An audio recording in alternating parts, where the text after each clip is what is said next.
Get out of there. All right, are we live? Are we live? Are we doing the thing? Oh fuck! You caught me drinking water. God damn it! What's up, guys? Whew. Ah. I hate when Dave and Shanna write about things like deep. Like I hate it. It's the worst.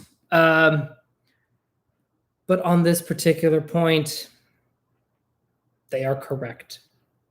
I don't like that they're right, but I also don't see how they're not right. So let me break it down. My own sort of personal journey through like, what even is real, man? To sort of where I am now / today, right? So I play a lot of video games, as all of you know. And I kept coming back to this fact of like, it's like, why does OP work, at least on a small scale, just comparing it to a video game? Because they make a lot of video game analogies, like a lot of them. They talk about Grand Theft Auto, they talk about every RPG ever, they talk about The Matrix, which is not, obviously, I mean, I think it is a video game, but like, it's a movie, but it's built around this idea of like, The Matrix is a game that we're all playing, and enlightenment or whatever comes from removing yourself from that game. And one of the conversations that I've been having with a very good friend of mine a lot is this idea of like, money is fake. And like, what even is money beyond what we say it is, right? And he is so much more leftist than I think I will ever be in this particular lifetime. But, you know, I enjoy hearing his thoughts on these things just to give my own sort of moderate perspective on things, just to sort of stretch in that direction. Then I can come back and be like, all right, I see how you can go that far, but I like to hang out here and we're all fine, right? So we were talking about this and talking about it in the context of games. And I started like, so this was back in March when Animal Crossing, the new one, came out. We're all playing it, and like I was using it to get through depression, and it was amazing. And thank God for fucking Animal Crossing. I don't know if I would have survived the first couple of weeks of quarantine without it. It was important. And in there is a currency called bells, and very, very quickly, bells become completely irrelevant. Like, just by playing the game, and you're like, oh, if I plant trees that aren't of my native fruit, I don't even have to go to someone else's island to sell my fruit. I can just make a profit. I can just make it literally, basically, as much money as I want in this game. Like, there is not a limit, practically speaking, to how much money you can make. And especially if you add in things like, I'm going to get like a little tiny community of people to play the stock market with, STALK. It's a whole thing. But like, you can get up to millions of bells without like a ton of effort. And I say that because like, I briefly dabbled in the idea of like putting effort into making money in this game.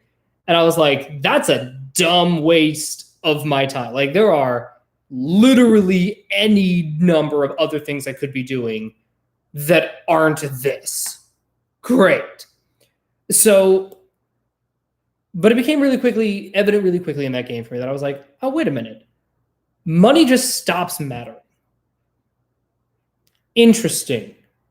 Like, and again, I am nowhere near the wealthiest player in all of Animal Crossing. Like, not even I'm probably maybe in the top, I don't know, 4%, bottom 4%, bottom 10%. Like, I do not have that much money by Animal Crossing standards at all, even a little bit. But like, I don't really give a shit. It's fine. I I have the things that I need. I can water my plants. I talk to my neighbors every now and then. And like, it's fine. It's whatever. Like, oh, that's just a game. That's a game. That's not real life. That's just a game. And then I'm trying to think of like the exact sequence that got me to, holy fuck, nothing is real. But actually understanding what that means. Because it's really, really easy to just be like, I'm a 14-year-old in 1991 listening to Rage Against the Machine. Fuck you, I won't do what you tell me, mom dictator who makes me clean my room. Like, it's very easy to get onto that wavelength, which is not what we're talking about here. So I kept going back and like all of the things that Damon Shannon talked about as like not being real. And I was like, well, all of these, okay, hang on a second. What like, let's define our term, right? That's the golden rule of OP. Define your terms. Because once we have a working definition of terms, then we can actually start to make headway as to whether or not the underlying concept actually works and is actually trackable.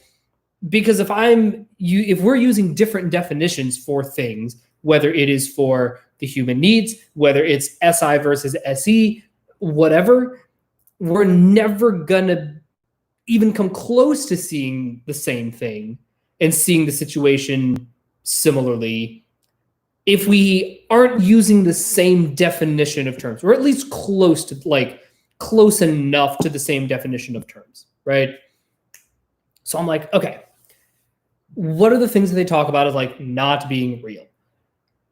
And then like, obviously, sorry, I'm pulling my little ottoman in so I can kick up my feet. Obviously we get the things where it's like the functions aren't real, that stuff isn't real, and the whatever. And you're like, all right, okay, I can kind of see where they're going with this, like the functions aren't real thing, because they're all in service to the human needs, and it's about like the animal stacking and the functions, like they are not real unto themselves. They are constructs that we have used to be able to explain an otherwise unexplainable phenomenon. And once I sort of got that, I was like, oh, got it. It's not that nothing is real. And it's not that these things are real or not real. It's that they are only real within the context of that game. And you hear it in Shan's language so much that it, like, after, this is now over 2 years of listening to them talk about this, and really like, when did she start? I think she started like coming on to the videos in like early 2019. So this is now like a year and a half of just seeing and watching and absorbing Shan and her energy and her mind. And she keeps saying over and over again, it's like, I'm done playing the blame game. I'm done playing the responsibility game. I'm done playing the am I a good parent game, right? And she says this game concept over and over and over and over again.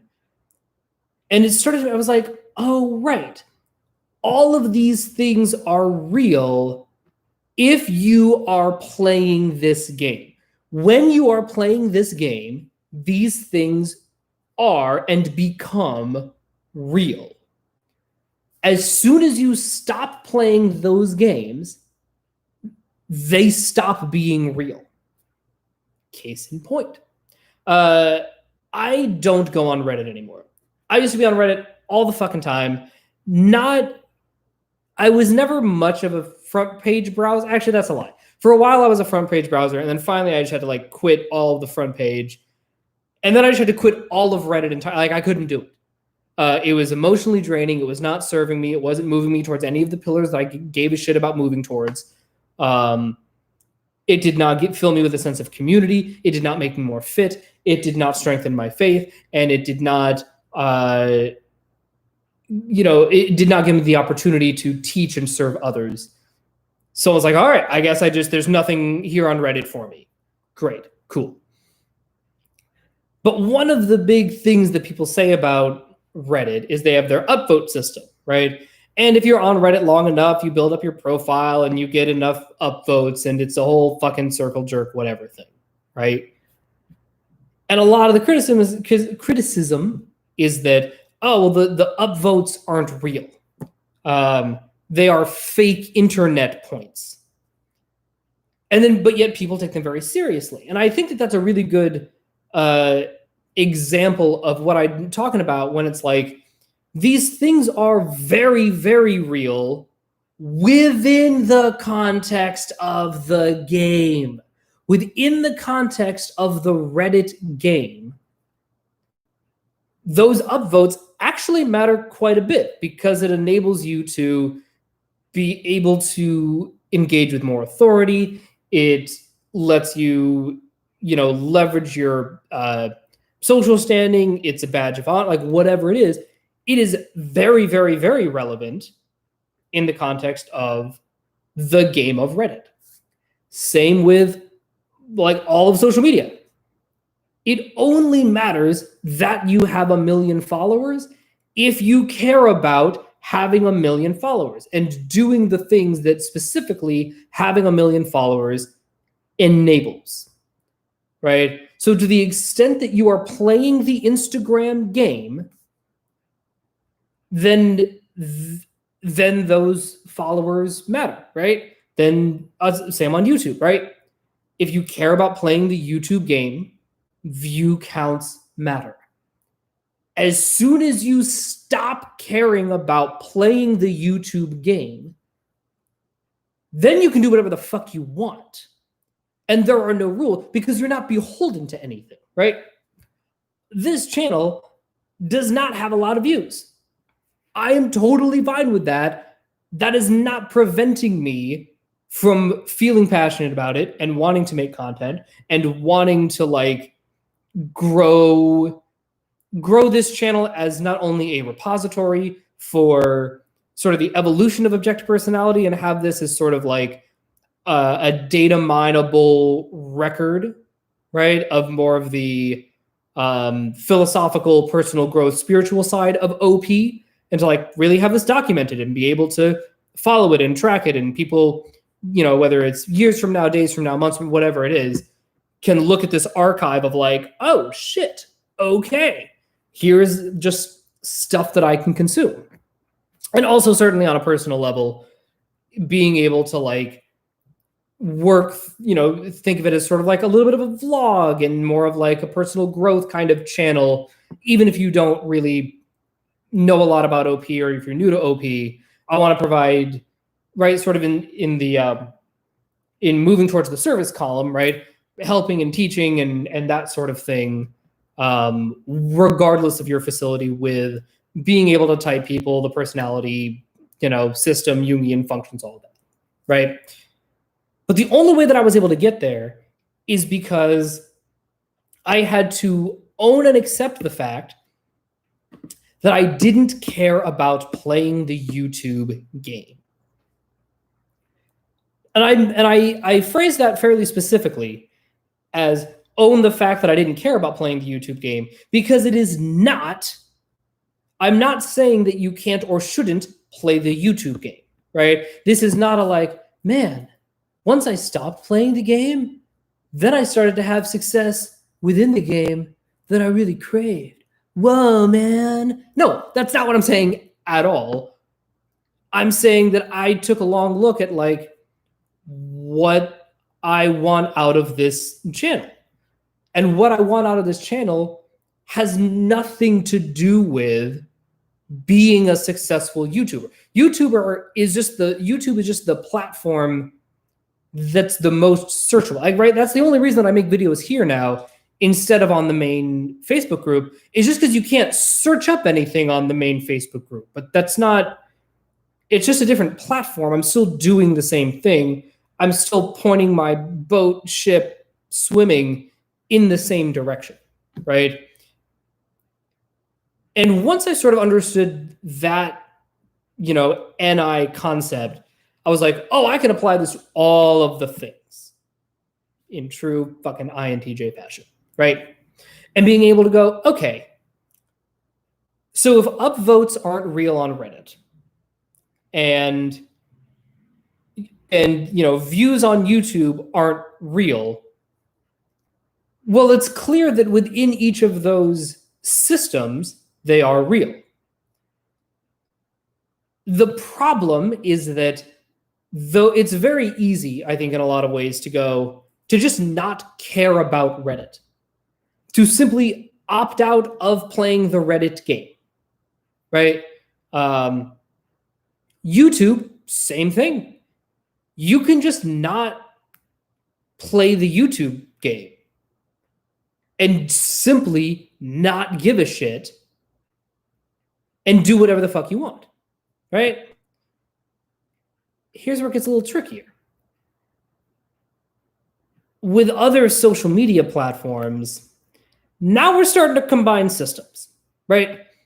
Now we're starting to combine the corporate world system and the system of like capitalism with the the capitalism game is now bleeding into the social media game, which is also like the LinkedIn. Like LinkedIn is now like Instagram in a way. It's fucking weird. And now like there's this intense overlap between like the normal capitalist corporate system game and the Instagram game and the LinkedIn game. I don't have three hands, but like you could, right? And it's all really, really tangled, and it's very, very difficult to play one of those games without trying to play all of them, or without feeling the pressure to play all of them, right? Because if you're just like, look, I just want to fucking, and this was me for a while. I was like, I just want to fucking can I just go to work? Can I please just go to work? Can I go to my job and see my friends at work and just do my job and then go home? Like, can I please just do that?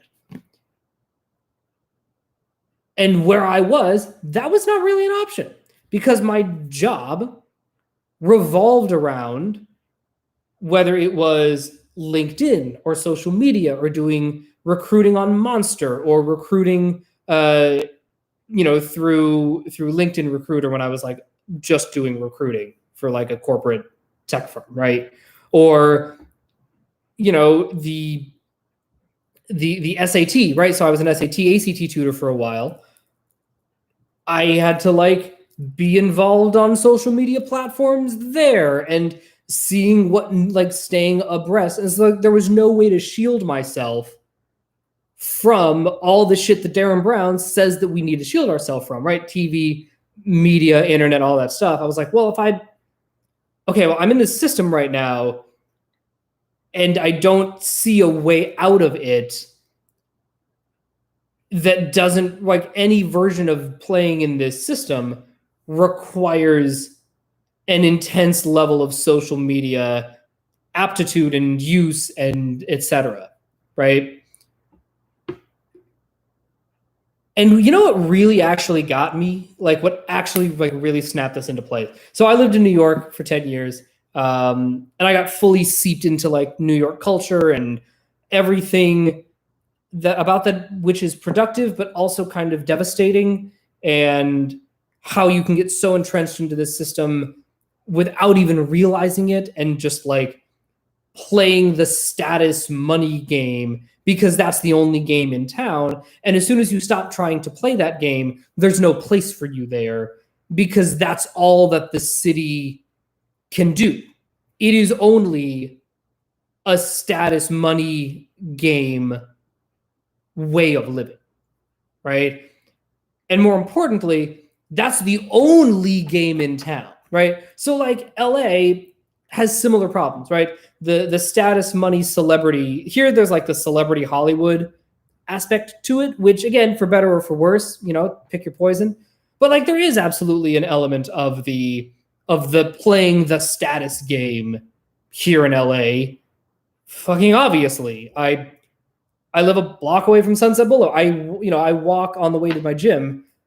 I walk past a dealership that just rents luxury cars for people to take out for a night on the town. It's like, I don't know, anywhere between like $75 and $150 a day to rent a Ferrari or a Maserati or a Bentley or a Rolls or something. And people, honest to God, they will rent a fancy car that they would never be able to afford otherwise. They get like 3 or 4, they all chip in. 3 or 4 people, they all chip in, right? Or 2 people, they split it. And then they just drive it around. And they like pull up to the club in a Ferrari and then leave. And that's like a real thing that people do. And is as tempting as it is for me to be like, ha ha, laugh and point, those suckers, that isn't real. Status isn't real. Well, within the paradigm of playing the social light game or playing the clubbing game, it's absolutely real. It's 100% real within the context of that game, which is why when Dave and Shan say, don't play the status game, play the character game, it's because you only have status in the game in which you're trying to gain status. I can pour 1,000,000 fucking hours into Elder Scrolls Online. That status that I earn by playing and leveraging that game and putting my time and effort and heart and mind and all that stuff into that, the second I pick up Animal Crossing, it doesn't transfer over. There's no transferring. It's not like, well, I'm like, 810 champion points person in this Elder Scrolls game. Like, why aren't you treating me with the same level of respect here in Animal Crossing? And the game is like, because I have no frame of reference. I have no idea that doesn't transfer. It's a completely different game. Like, yes, they are both games, but like they don't transfer. You have to start from scratch in this new game. And what ends up happening is that if you're playing the status game, and if you're chasing status, you're going to end up getting trapped in whatever game gave you that status. Because it's very, not going to say it's easy to like gain status, but like it feels good. It feels comfortable. It feels nice to gain status, obviously. But losing status feels bad, right? It's also why comedy theory side note. It's why watching people raise in status is not as funny as watching people fall in status. The example is Trading Places. Eddie Murphy is not that funny in the movie. Dan Aykroyd, it's funny to watch Dan Aykroyd go from riches to rags and have to deal with his loss of status, right? Because it's painful. And you're like, oh, fuck, that sucks for you. You have to deal with this, ha, ha, ha. And again, they put a comedic twist on it, right? But Eddie Murphy isn't funny in and of himself. Like, it's not funny to watch him gain status because there's nothing painful about this. Like, oh, I'm fucking awesome now. And it's everyone around him that like gets their status lowered because of it. It's a whole thing. Anyway, my point being, losing status sucks. It feels really bad. So the natural temptation is to stay in the game, in the system, where you've already established yourself as having status, whether or not that still serves you, right? And now we're talking about growth mindset, fixed mindset, and now I think that we can start to see why, beyond just whatever genetic wiring, right? Like, even if because there are lots of people, myself very much included, where it's like, I know what my genetic wiring is, viscerally rewarding me to do, even though I know that it doesn't serve my goals. But so like, if I'm working towards these goals, like why would I still want to go back to my saviors, even if I've like unwired that and I'm trying to work through it? I think that a big part of it is like, well, this system, this game rewarded my saviors, right? This, again, whether that game is the game of being in a long-term relationship, being a stand-up comic, being a professional musician, being a professional Broadway stage actor, right? Like whatever it is, if you're like, this thing isn't serving me any. So for me, very specifically, it was being a Broadway actor, right? I was like, this thing isn't serving me anymore. But I didn't, again, and this is maybe a different layer, but like I didn't actually have as much status as I thought I had, and I certainly didn't have as much status as everyone around me was telling me I had. That was the real mind fuck, is that all of the people who were like, no, everyone knows you, you're super legit. That may have been true, but it wasn't translating into like actually doing things. I don't think that they were being disingenuous. I think they just didn't understand the system that they were a part of and why I was at such a disadvantage because of my height and the color of my skin. Be that as it may, what made that game so hard to detach from is like, I don't want to give up this social position. Like I have worked for 10 years to establish myself in this community, and as a person of repute and of note, I would go to industry gatherings and people would know who I was because of my online casting directors. People with actual authority to give me jobs knew who I was because of my online teaching presence. And I'm like, and I have to fucking give this up? Things are just starting to click. The reality is that it was never clicking. It was never going to click in that way. But I was beholden to this status that I thought that I could leverage.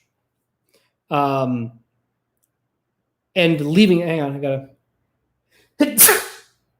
see, if this were not a live video, I could have edited that out, but this is a live video, so you get what you get and you don't get upset. So part of why I stayed in there for so long is I was like, if I just have more status, then I'll get all the things that I want. It's not how things work. That's not how life works. That is not how life has ever worked. That has never been true. And I think subconsciously I knew that it wasn't going to work, and I think I knew that it was kind of fake. But my goal was like, okay, I knew I needed to get out of the musical theater world and into the film and TV world. And I believed, for better or for worse, that I was already gaining status in one arena, and I had seen a lot of people move over from the Broadway stage world into the kind of work that Jeremy Jordan is a perfect example of this. That can't be Jeremy Pope. They can't both be named Jeremy. Boy, they are both named Jeremy. Fair enough. A guy named Jeremy Pope. He was, Broadway actor. He's now doing that Hollywood show on Netflix. He's done some other things. Same with the dude from Elementary. The hell is his name? I gotta find his name because I'm just gonna.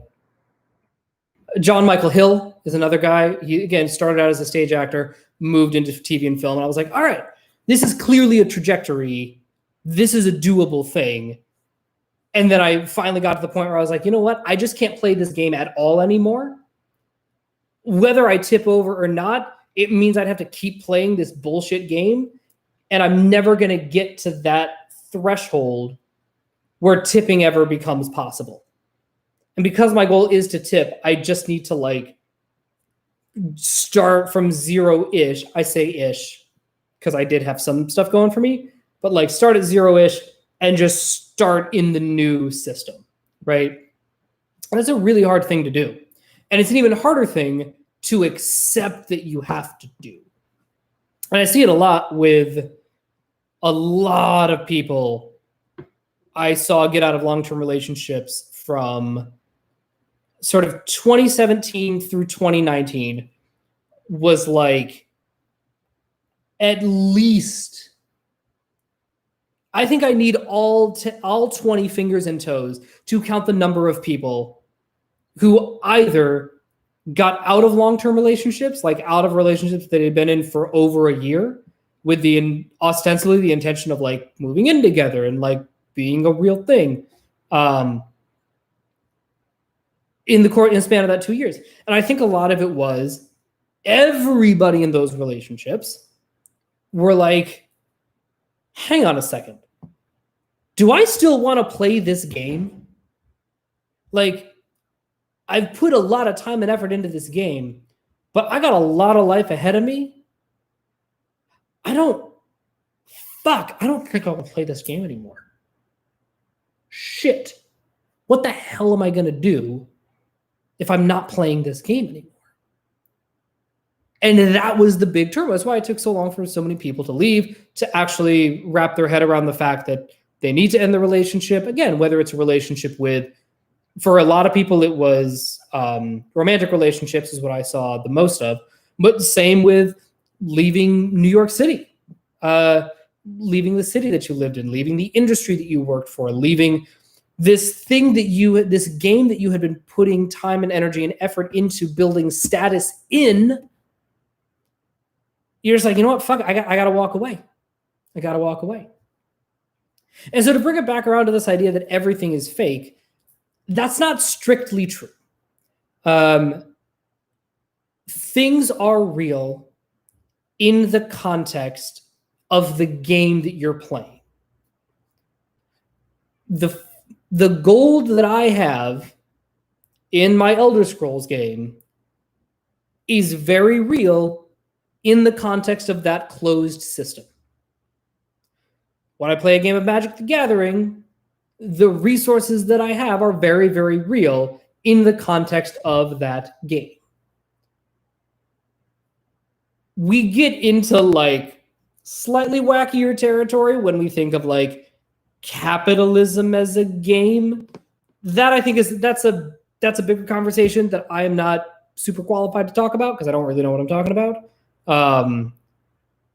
Basically the idea of like, I only need to care about making as much money as possible if I care about making as much money as possible. And you're like, wait, that's a tautology. Yes, it fucking is.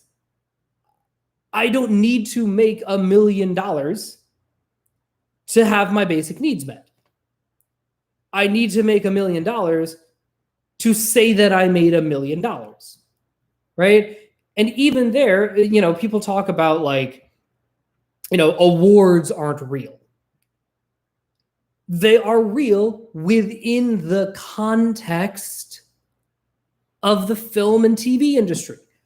If somebody wins an Oscar, that further entrenches them in that game.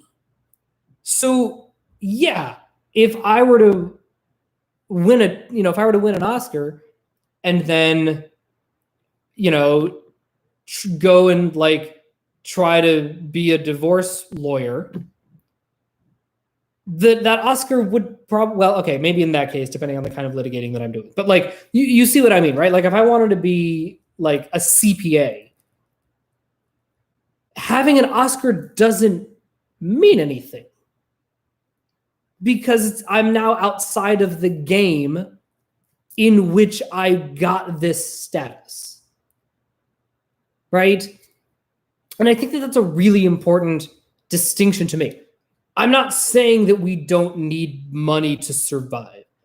For better or for worse, we were all kind of born into this capitalist system. So at least for the time being, while we are watching its demise, we do have to play the game to an extent.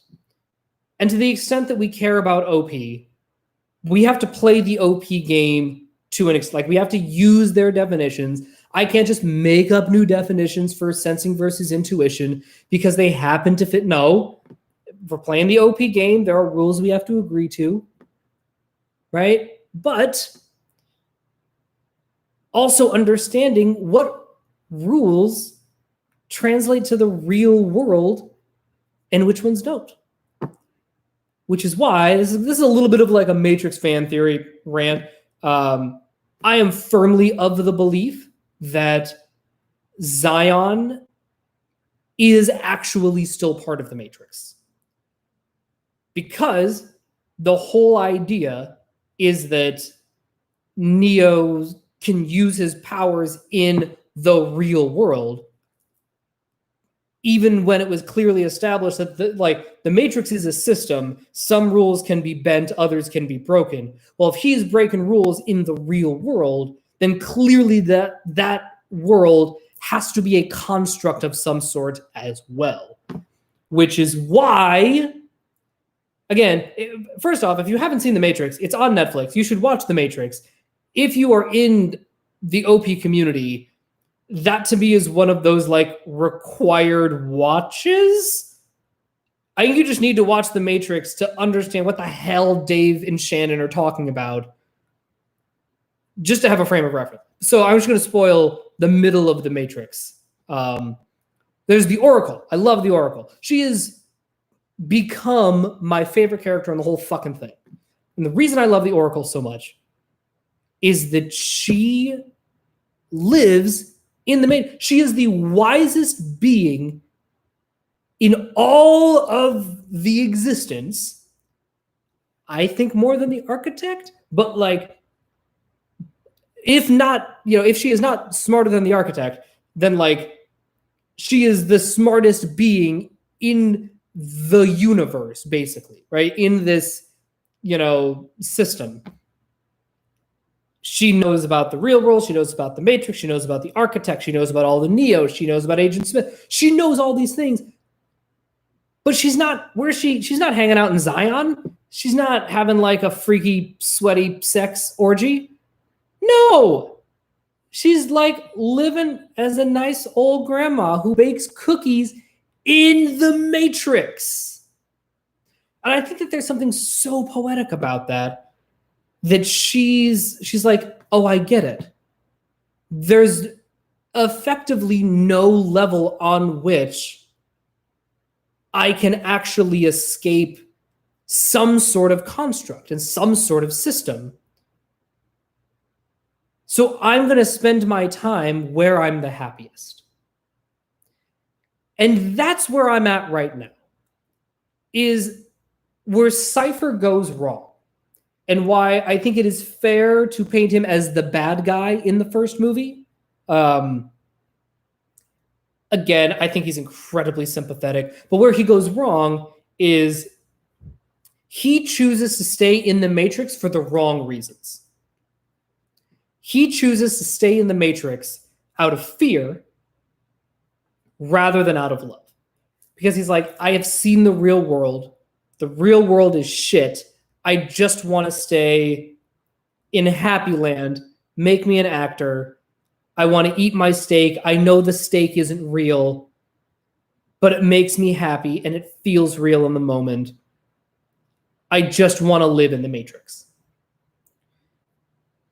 The Oracle also has chosen to live in the Matrix, but she has gone around the whole fucking thing and she's like, I have seen everything. I have seen the lattice work of the universe, and I just want to bake cookies. That's all. I just want to bake cookies. It makes me happy. I have enough status here. People call me the Oracle. I've seen some things. I know some things. So people come and they ask me. And what is my job? It's just to tell people what they need to hear. That's all. It's not her job to decide who is the one. That's not her job. Her job is to be a beacon for the people who are trapped in this game to be like, look, whether you're the one or not doesn't matter, because that too, it's just a construct. That's just a thing that will cycle over and over and over again. It's not enduring. It's not real in the way that you think it is real. It's just, it's an arbitrary assignment. But that doesn't mean that, like, my big takeaway, so I recently rewatched The Matrix, and I thought it was beautiful. My big takeaway was like, we're all the one, and nobody is the one. There's no such thing as being the one. It's not like, well, one person can bend spoons and the other one can stop bullets, and like, no. Whether or not you are the one is entirely irrelevant. We are all capable of bending or breaking certain rules in the Matrix. And that's what I want to encourage you to do. I want you to look at whatever games you're choosing to play and being able to go, okay, how much do I care about winning at this game? Because look, there are a lot of games right now in June 14th, 2020 that we have to play to an extent. Like, I have to play the capitalism game because that's how I pay rent, right? I have to play the eating food game because I am beholden for right now to like the circulatory system and the digestive system. Like, I don't get to break those rules for the time being, right? But I don't have to invest in them if I don't want to, if it doesn't serve me. Look, I love food. I've loved cooking. I've been getting into cooking a lot more with the quarantine and going grocery shopping, making recipes. I'm probably going to go make some of these little these coconut biscuits that I've started to make. They're really, really good. I'm still working on like the exact sensory of the recipe, but like I like them. They're a good little snack. I put a little jelly on them. They're great, right? But like, I'm not overdoing it. Like, I'm not trying to be super precise about what I eat because I'm not trying to win the game of like having a perfect diet and exercise regimen, right? That's not my goal. I'm not trying to be the most fit person at my West Hollywood gym because that would require a stupid amount of effort for any gym anywhere, especially a fucking West Hollywood gym where so there used to be like a lot of celebrities there. Dana Carvey goes there. I see him every now and then. But like, most of the people who go there are actual literal gay porn stars. I'm never gonna be as hot as a gay porn star. That's just not a thing that I care about. And that's fine. I don't need to feel intimidated by them because they are playing they're playing the game in a different way than I care about playing. Right? I had to get off of Tinder and OkCupid because I couldn't disentangle the dating game from being open to love. And I was like, okay, well, that's not, we got to be able to distinguish between those two, right? Dating is a game, love is not a game. So like, I got to play the love game and the open heartness game, which means for me right now, not playing any amount of the dating game, right? Especially not playing the online dating Tinder OkCupid hookup game, right? Can't do it, right? That is not a game. I am opting out of that game. So, I'll sort of end with this. In sketch comedy in particular, improv comedy, there's a concept of game. I could make an entire whole separate video about it, and I've alluded to this before, but in any given sketch, in a great improv sketch or a great, SNL sketch, whatever, There is a clear pattern of behavior, like there are clear rules to how the sketch goes, right? My favorite, it's not my favorite sketch of all time, but it's in my top 3, is the Sesame Street Oklahoma sketch. What is the Sesame Street Oklahoma sketch? They're teaching about the letter O, and it's one of the fucking cowboy Sesame Street puppets, Muppets, whatever. And the big opening number of Oklahoma, actually, no, it's the closing number, right? It's Oklahoma, where the wind comes swiftly down the rain, where the waving wheat, right? Okay. So this guy comes out, and he starts off going, Oklahoma, where the, no, cut. No, it's Oklahoma. Oklahoma. Oh, you're right. I'm sorry. All right, let's try it again. Oklahoma, right? And now at this point, we, the audience, are like, oh, I understand the rules of this game. Yes, I get it. He's going to go through every single vowel except for O, and it's going to be a delight, right? That, to me, is the microcosm of like all of these other games where it's like, oh, right, I understand the rules of this game. This is delightful and fun for 3 minutes. I'm going to continue to invest my mental and emotional energy in this game, right? But I'm not going to invest in it for more than 3 minutes because the joke is going to wear thin really fast. But for those 3 minutes, it's perfect. So I think that, and again, there's a much larger discussion about like when to jump ship when things have run their course, which is the whole other fucking thing. But I think it is worth understanding, like, what games am I playing? Right? That's step 1. What games am I playing? Okay, currently I'm playing the capitalism game. I'm playing the trying to be a movie star game. I'm playing the being part of the OP community game. I'm playing the being a video gamer game, right? I'm playing the being a member of the Burroughs family game, right? So all of these things, they are all games. They are patterns of behavior. They are systems. They're closed systems with rules. So, and again, over time, I'm like, I like this game. I don't like this game. I do like this game. This game can fuck off and die. But it didn't start with that. It started with me just laying out all the games I'm playing, or as many as I can reasonably do, see. And then saying, all right, well, I can't really opt out of the capitalism game yet. We're working on it, but like not yet. So I still got to play the capitalism game for the time being. This family game, I actually like this family game a lot. The Burroughs family, good clan, into them, A+ people. The New York Friend Group game, not so into that game. The musical theater community game, very not into that game, right? And that's not to say that anybody reasonable expects you to like flip a switch and be like, well, these games don't serve me. Fuck you guys, bye, nuke it all. That's not reasonable and potentially cruel and callous and not the way to do things.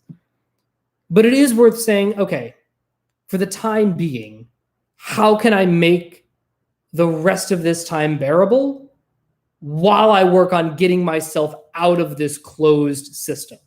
Because this is fake. This drama is fake.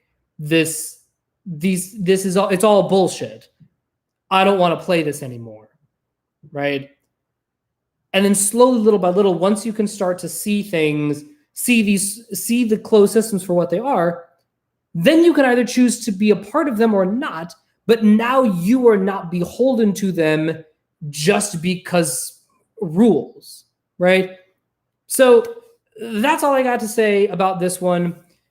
There's obviously the Plato's allegory of the cave, right? Where the people they're sort of shackled, but not like they're not tied to the cave, but they have their heads pointed to a wall and they're seeing shadow puppets of things going on in the background, right?